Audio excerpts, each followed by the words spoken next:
Hello everyone, welcome back to chemistry class. Today's class we are going to start chapter 6. The name of chapter is Air and Atmosphere.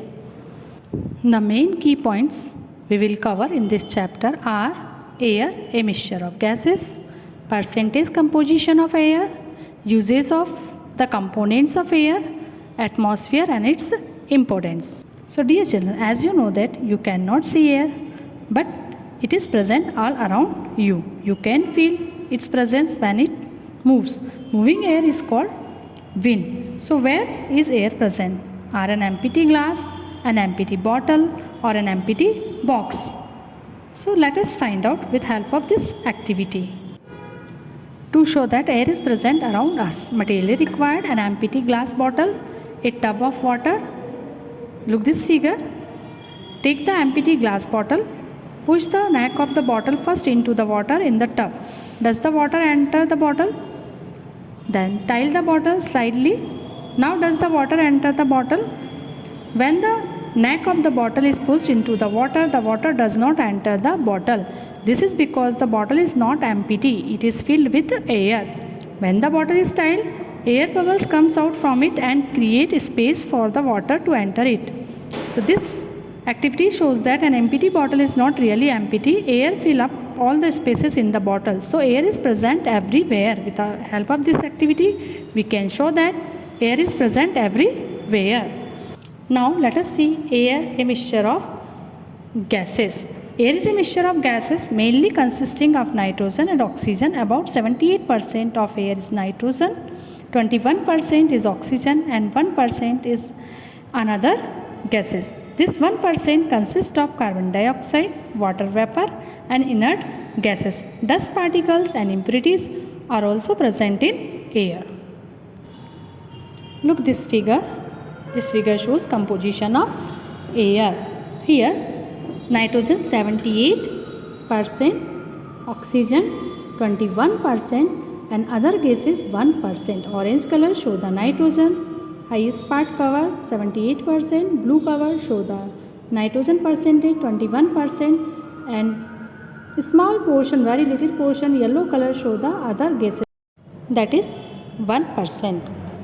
Next, let us see components of air. Components of air and percentage by volume. Nitrogen 78%, oxygen 21%, carbon dioxide 0.02 to 0.03%, inert gases about 0.9%, water variable, water vapor variable, dust particles variable, impurities variable.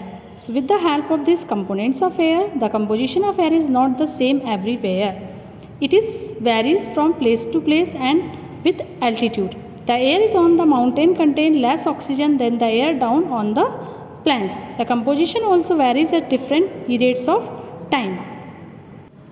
For example, during the rainy season, the air becomes humid and contain more water vapor as compared to the summer season. Further, the amount of impurities such as sulfur dioxide and nitrogen dioxide is more in polluted places.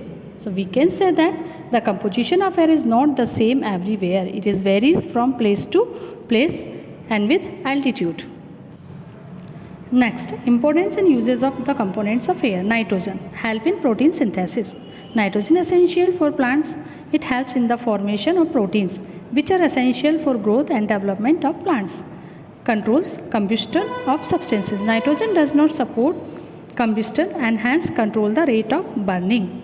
In the manufacture of ammonia, nitrogen is used in the manufacture of ammonia by the Haber process. Ammonia is an important industrial chemical. In the manufacture of fertilizers, nitrogen is used to make fertilizers such as ammonium sulfate, ammonium phosphate, potassium nitrate and urea. In the food industries, because of its inert nature, nitrogen is used in food packing.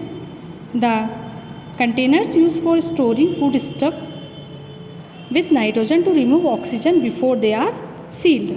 The absence of oxygen ensures that there is no bacterial growth. Liquid nitrogen is used for food preservation. So dear children, next video we will continue this chapter, uses of oxygen. Thank you.